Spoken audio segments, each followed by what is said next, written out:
Hi student, आज का हमारा टॉपिक है जो सर्वनाम है और उस सर्वनाम को पढ़ने जा रहे हैं। कल पढ़े थे हम सर्वनाम के बारे में। सर्वनाम कहते किसे हैं तो बताए थे सर्वनाम वे शब्द होते हैं जो संज्ञा के बदले में प्रयोग किए जाते हैं। जैसे संज्ञा जो होता है कोई नाम होता है और उस नाम के बदले में हम जिस शब्द का प्रयोग करते हैं वही सर्वनाम होता है। जैसे मोहन घर जाता है, मोहन स्कूल जाता है, मोहन पढ़ता है, मोहन खेलता है। यानी बार बार हम कल बताए थे जिस जगह पे संज्ञा का प्रयोग हो रहा है उस जगह पर हम सर्वनाम का प्रयोग करते हैं ताकि हमारा वाक्य अच्छा से अच्छा दिखे। तो आज हम सर्वनाम कल देख लिए थे सर्वनाम का डिफिनेशन और सर्वनाम का जो मूल सर्वनाम होते हैं जो 11 होते हैं उनके बारे में देखना है। तो मूल सर्वनाम जो होता है 11 होता है, जैसे मैं, तुम, आप, यह, वह, जो, सो, कोई, कुछ, कौन, क्या। तो मूल सर्वनाम यानी सर्वनाम की संख्या टोटल 11 होती है। और सर्वनाम के प्रकार की बात किया जाए तो सर्वनाम के प्रकार 6 होते हैं जो कुछ इस प्रकार होता है। पुरुषवाचक सर्वनाम, निश्चयवाचक सर्वनाम, संबंधवाचक सर्वनाम, अनिश्चयवाचक सर्वनाम, पुरुषवाचक सर्वनाम और एक है निजवाचक सर्वनाम। ठीक है। और सर्वनाम के अब हम जो छह प्रकार होता है वो 6 प्रकार को एक एक करके उसका डिफिनेशन देखेंगे और उसका एग्जाम्पल समझेंगे। ठीक है। सबसे पहले हम पढ़ते हैं पुरुषवाचक सर्वनाम को। पुरुषवाचक सर्वनाम एक डिफिनेशन इसका ये होता है जिससे स्त्री और पुरुष का बोध होता है उसे पुरुषवाचक सर्वनाम कहते हैं।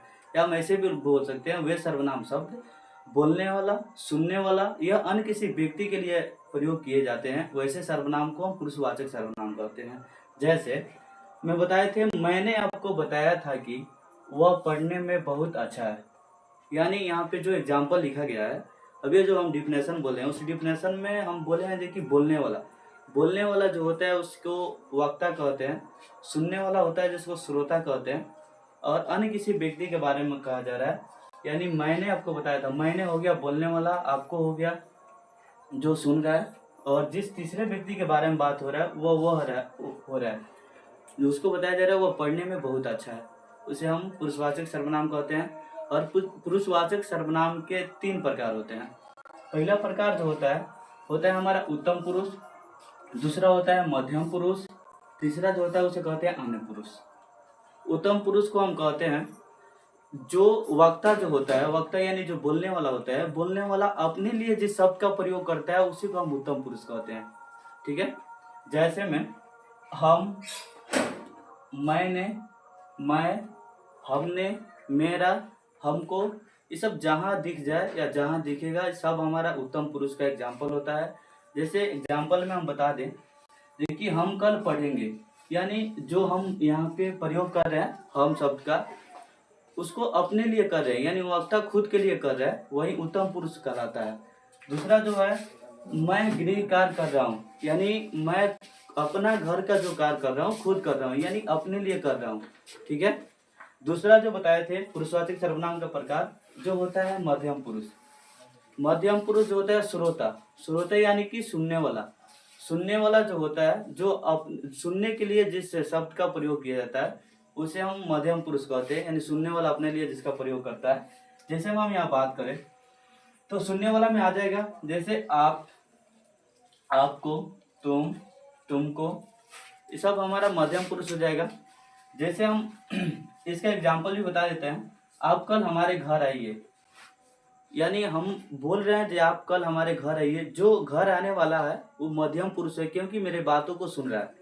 और दूसरा एग्जाम्पल जो है तुम पटना कब जाओगे, यानी इस वाक्य में भी बताया जा रहा है जो व्यक्ति है उसको पटना जाने की बात कही जा रही है। अगर जो कह रहा है जो दूसरा व्यक्ति है उससे बोलने वाला जो बोल रहा है जो उत्तम पुरुष है, जो सुन रहा है वो मध्यम पुरुष है। तो यहाँ मध्यम पुरुष के बारे में बताई जा रही है कि तुम पटना कब जाओगे। उसके बाद आता है तीसरा नंबर जो पुरुषवाचक सर्वनाम के प्रकार है वो है अन्य पुरुष।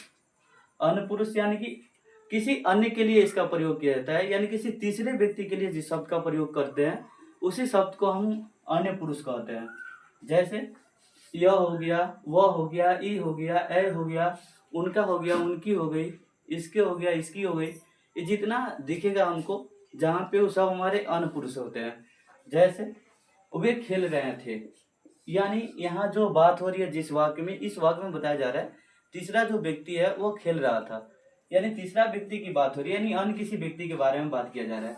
वह बहुत अच्छा गेंदबाज है, यानी यहाँ जिस वाक्य में जो बात कर रहे हैं हम बहुत अच्छे गेंदबाज के बारे में बात कर रहे हैं। जो गेंदबाज है वो तीसरा कोई व्यक्ति है, ठीक है।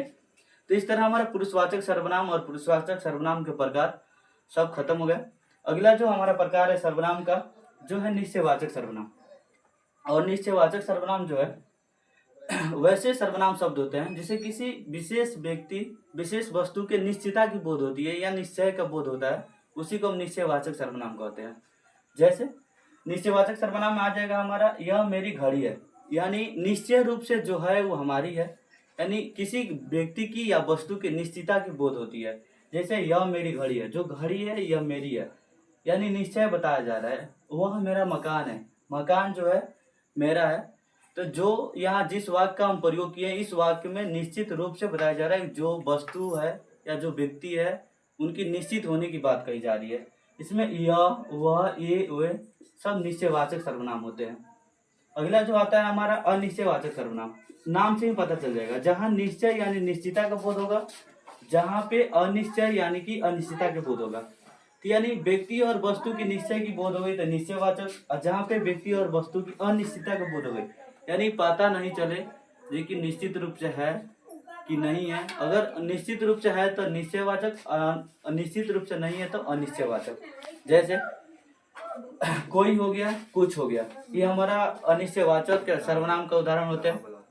जैसे कोई आ गया तो क्या करेंगे, यानी बात हो रहा है, पता नहीं है कौन आ गया, बस हम ऐसे ही कह रहे हैं कि कोई आ गया।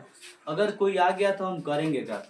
तो इसमें कोई जो है हमारा अनिश्चयवाचक सर्वनाम है। कोई होगा, यहाँ कोई होगा, हमको पता नहीं कौन होगा, जो कोई होगा, जिसमें कोई जो शब्द है वो अनिश्चयवाचक है। कुछ दो भी शब्द का जो प्रयोग किया गया है वो भी हमारा अनिश्चयवाचक सर्वनाम है। अगला आता है हमारा संबंधवाचक। संबंधवाचक सर्वनाम वे सर्वनाम शब्द होते हैं जिससे किसी वस्तु या व्यक्ति के संबंध को स्थापित करने का बोध होता है, उसे संबंधवाचक सर्वनाम कहते हैं। जैसे जो, सो, जैसा, वैसा, जिसका, जिसकी, उसकी, ये सब हमारे संबंधवाचक सर्वनाम शब्द है, ठीक है। और एग्जाम्पल की बात करें, वाक्य की बात करें तो जिसकी लाठी उसकी भैंस, यानी जिसकी लाठी उसकी भैंस। जो जिसकी और उसकी शब्द जो यहाँ दिख रहा है हमको, ये लाठी को भैंस के साथ संबंध को स्थापित करता है, यानी कि जिसकी लाठी है उसकी भैंस, ठीक है। जो आया वह जाएगा, यह सत्य है, यानी बताया जा रहा है जो और जो यहाँ पे वह है, ये बता रहा है कि जो यहाँ पे आया है वह निश्चित रूप से एक दिन जाएगा। इसके संबंध को स्थापित किया जा रहा है, ठीक है। यहाँ तक बात मेरी समझ में आ गई सबको। आगे जो है हमारा सर्वनाम का जो 5वां नंबर प्रकार है वाचक सर्वनाम। प्रश्नवाचक सर्वनाम वैसे सर्वनाम को कहते हैं जिससे प्रश्न पूछे जाने का बोध होता है, उसे प्रश्नवाचक सर्वनाम कहते हैं। प्रश्नवाचक शब्द जो होते हैं, कौन होता है, क्या होता है, कैसे होता है, किसकी होता है, ये सब प्रश्नवाचक शब्द होते हैं। और इसका वाक्य जो होता है, जैसे कौन आया था, तुम क्या कर रहे हो, ये जो वाक्य है हमारा प्रश्नवाचक वाक्य है। यानी यहाँ पूछा जा रहा है कौन आया था, यानी प्रश्न पूछे जाने का बोध हो रहा है। यहाँ कौन जो है प्रश्नवाचक शब्द है, तुम क्या कर रहे हो, यानी कि बात हो रही है कि तुम कर क्या रहे हो, तुमसे प्रश्न पूछी जा रही है यहाँ पे। तो क्या जो है हमारा प्रश्नवाचक सर्वनाम है। निजवाचक सर्वनाम वैसे सर्वनाम जिससे निज या स्वयं का बोध होता है, उसे हम निजवाचक सर्वनाम कहते हैं। यानी कि खुद का बोध होगा, जो कोई काम करेंगे खुद करेंगे या स्वयं करेंगे या निज का होगा, उसी को हम निजवाचक सर्वनाम कहते हैं। जैसे मैं अपने आप स्कूल जाता हूँ, यानी मैं जो है जाने का काम करता हूँ स्कूल, तो अपने आप जाता हूँ, यानी यहाँ पे जो कार्य हो रही है खुद के द्वारा की जा रही है, इसी को हम कहते हैं निजवाचक सर्वनाम। यह काम मैं आप ही कर लूँगा, जो कोई काम करने की बात हो रही है, जिस काम की बात हो रही है वो काम अपने आप करने की बात हो रही है, जो हम वो जो काम है वो अपने आप ही कर लूँगा, ठीक है। जो हमारा इस प्रकार से सर्वनाम के जो प्रकार थे सबका डिफिनेशन एक एक करके देख लिए। और किसी को यहाँ दिक्कत हो तो कमेंट कर सकते हैं। और आगे हम बता दें, जो अभी बताए हैं मूल रूप से सर्वनाम का जो हमारा मूल रूप संख्या है सर्वनाम की जो 11 है, उसको याद करने का सबसे आसान तरीका है, इसी तरह लिख दें पहले 11 का मैं तुम आप यह हो करके। श्रेणी क्रम से हमारा लगातार पुरुषवाचक, निश्चयवाचक, संबंधवाचक, अनिश्चयवाचक और प्रश्नवाचक लिख के उसके बाद जो 3 गो ऊपर लिखे हैं मैं तुम आप, वह पुरुषवाचक का शब्द होते हैं। और यह हुआ जो होता है निश्चयवाचक होता है, जो होता है संबंधवाचक होता है, कोई कुछ होता है अनिश्चयवाचक होता है, और कौन क्या होता है प्रश्नवाचक होता है। और यही आपसे अपना निज और खुद और स्वयं का बोध होता है। ठीक है, और यहीं पे क्लास खत्म होती है।